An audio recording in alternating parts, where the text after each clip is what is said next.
Well, hello everybody and welcome back to the channel. This is just a short video.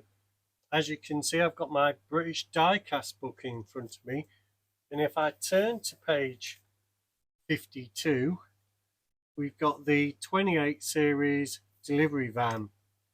Now I have one of these. This isn't one of the rare ones here.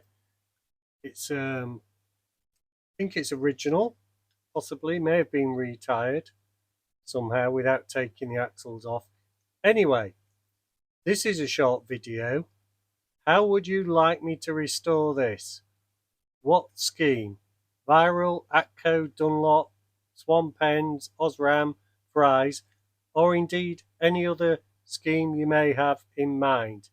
Now, to do any of these, I'd have to match the colour of the paint for the decal. You certainly can't cut out any of these letters.